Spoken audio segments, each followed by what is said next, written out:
નમસ્કાર, હું રાજ. આપ જોઈ રહ્યા છો સ્પાર્ક ટુડે ન્યૂઝ. વેરાવળમાં સ્થાનિક સ્વરાજ્યની ચૂંટણી પૂર્વે કોંગ્રેસમાં આંતરિક કલહ ચરમસીમાએ પહોંચ્યો હોય તેવી સ્થિતિ સામે આવી છે. મતદાનના ગણતરીના દિવસો બાકી હોય તે પૂર્વે પૂર્વ નગરસેવક અલ્તાફભાઈ ચૌહાણનો વિડીયો સોશિયલ મીડિયામાં વાયરલ થતાં ભારે રાજકીય માહોલ ગરમાયો છે.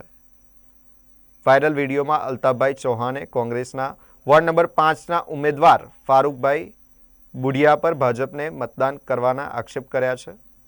તેમને એવો પણ સવાલ ઉઠાવ્યો છે કે જો તેમને કોંગ્રેસમાંથી બરખાસ્ત કરી શકાય તો ભાજપને મદદ કરનારાઓ સામે કાર્યવાહી કેમ નથી થતી.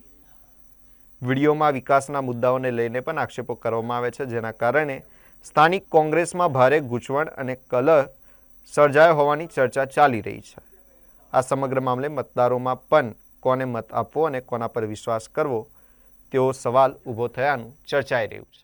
ભાઈ, હું 2009ની લોકસભાના ઇલેક્શનના અંદરથી ફારૂકભાઈ બુડિયાની કહાની દેખાડું છું.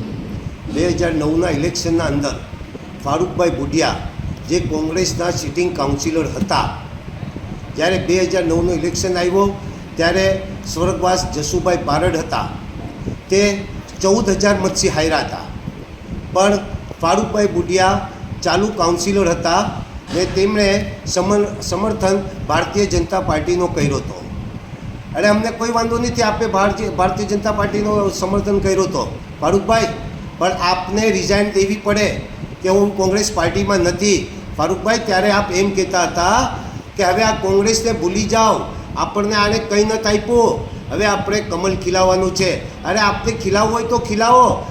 લોકતંત્રના અંદર બધાને અધિકાર છે, જ્યાં કંઈ જવાનું, હર કોઈ જગ્યાએ જવાનું લોકતંત્રના અધિકાર છે, પણ આપને રિઝાઇન દેવું જોઈએ. તો નુસરતભાઈ, હું આપને કહેવા માગું છું કે ત્યારે ફારૂકભાઈને કેમ સસ્પેન્ડ કરવામાં ન આવ્યા? ફારૂકભાઈએ ત્યાં ભાષણ બી આપ્યું કે આપણે આ બધી હવે ભૂલી જાય ને કમલને ખીલાવીએ. તો નુસરતભાઈ, આપને લેવું જોઈએ કે એનો રાજીનામું લેવું જોઈએ? શા માટે આપે નથી લીધું? ત્યારે આપ એનો જવાબ આપો અમને. ને જ્યારે મેં પ્રમુખમાં ફોન ભર્યો ને હું આડી ગયો તો મારા ઉપર કેસ કરીને મને સસ્પેન્ડ કરવામાં આવ્યો, કારણ કે કોંગ્રેસના હિત માટે હું લઈ રહ્યો તો કોંગ્રેસની સત્તા બનતી હતી. એટલે આ ફારૂકભાઈને ફારૂકભાઈને આપણે નિકારવાના નહીં. શું આ ફારૂકભાઈથી શું એવી તો છે કે ફારૂકભાઈ આપને હર જગ્યાએ જોઈએ છે? કોંગ્રેસ તો સિટિંગ કાઉન્સિલર હોવા છતાં બી ફારૂકભાઈ ભાજપમાં જાય, એના ઉપર તો બી કોઈ કોંગ્રેસ પાર્ટી બી એક્શન ના લે. આપ બી નુસરતભાઈ એક્શન ના લ્યો તો શું એક્શન અમારા ઉપર જ લેવાની હતી? અમને સસ્પેન્ડ કર્યા હતા. અરે અમને સસ્પેન્ડનો કોઈ ગમ નથી, પાર્ટી માટે સસ્પેન્ડ થયા હતા, પાર્ટીની સત્તા બનતી હતી, એટલે મારા ઉપર કેસ કરવામાં આવ્યો. પણ ફારૂકભાઈ બુડિયા ઉપર નુસરતભાઈ આપે કેસ નથી કર્યો કે ના એમને પાર્ટીમાંથી બરખાસ્ત કર્યા. સામે એમણે 25 વર્ષ સુધી એમને આપણે ટિકિટ આપતા રહ્યા, કારણ કે ફારૂકભાઈ એક આપનો બાયો હાથ કહેવાય છે, પણ સારું નથી કોમ માટે. જેને બી વફાદારી નથી કરી એને આયા તો ભોગવ્યું છે, આખરતમાં બી ભોગવવાને છે. આ ફારૂકભાઈનો નિશાન છે. આ ફારૂકભાઈ આ પટ્ટા પહેરેલ છે. ફારૂકભાઈ આ જોઈ લેજો. એની આ સ્પીચ આપી હતી તુરક સમાજના અંદર, કારણ કે ફારૂકભાઈને ખબર છે કે મને કોઈ સસ્પેન્ડ નહીં કરે, કારણ કે ફારૂકભાઈ ખબર હતી એમને કે મને કોઈ સસ્પેન્ડ નહીં કરે. તો ફારૂકભાઈ આજે આ 25 વર્ષથી આપ્યા, ત્યાં આપે પટેલવાડાની અંદર વિકાસ કર્યો કોઈ જગ્યાએ નથી કર્યો, ખાલી આપની દુકાન સુધી વિકાસ કર્યો. ને નુસરતભાઈ, આપ કહો છો કે અમે કાઉન્સિલરે 15 વર્ષમાં વિકાસ નથી કર્યો, તો આપને હું ગણાવતો જાઉં છું. આજે ભાલકા પોલીસ ચોકીથી લઈને બાયપાસ સુધી એ રોડમાં બનાવવાની તનતોડ મહેનત કરી. મોટા સળિયા હતા રોડ ઉપર, જનકાર બેન હતા કલેક્ટર સાહેબ, એમના પાસે જઈ અરજી કરીને એ રોડ બનાવ્યો.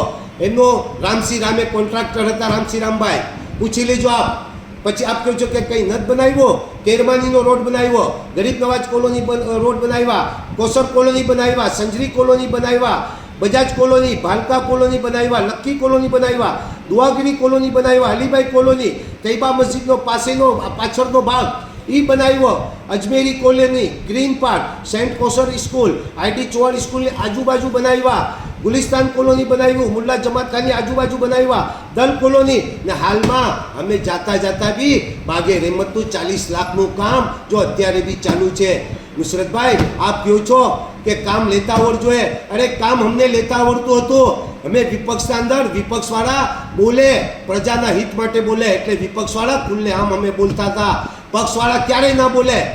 આપ કહો છો કે કામ નથી લેતા આવડતું, કામ નથી લેતા આવડતું હોય તો આટલા રસ્તાઓ અમે ન બનાવ્યા હોય. નુસરતભાઈ આ જોઈ લેજો, આપ સ્ટેટ ઉપર કહો છો વર્ષમાં એક વખત કે બે વખત કે 5 વર્ષમાં ભાષણ કરીને નથી વહી જતા, અમે પ્રજાના વચમાં રહીએ છીએ, જમીન ઉપર રહીએ છીએ, જ્યાં પ્રજાને જરૂર પડે છે ત્યાં અમે પહોંચી જાય છે. જ્યારે આપણા અંદર વેરાવળના અંદર ગયા વર્ષે હોનારત આવી, 2 છોકરા પાણીમાં ડૂબી ગયા, ક્યાં કોઈ આપ આવ્યા? સૌથી પહેલા છલાંગ પાણીના અંદર મેં મારી હતી હાજી અલ્તાફે અંદર, મોતના ડર વગર. કોઈને બી પૂછી લેજો આપ, આપણા એક નાનો બાબો તણાઈ ગયો, એક આપણો ભાઈ પાણીના અંદર તણાઈ ગયો, આવ્યા કોઈ દિવસ આપ? જો આવ્યા પૂછવા આવ્યા કે આ હોનારત કેમ થઈ હતી? એવી તો આપણી હોનારત વેરાવળમાં જાજી થઈ છે, પણ અત્યાર સુધી આપ આવ્યા નથી. નુસરતભાઈ અમે કામ કરવાવાળા હતા, અમે ક્યારેય બી ઝૂકવાવાળા નથી ને ઝૂકશું બી નહીં, ઝૂકશું અલ્લાહના દરબારમાં, એની નોંધ લેશો. કારણ કે આપ કહો છો કે કામ નથી કર્યા, આ કામ પ્રજામાં જશે કે આ કામ અમે વોર્ડ નંબર 5ના કેટલા કર્યા છે. બાકી આગળની વિડીયો હવે હું નાખીશ. અલ્લાહ હાફિઝ.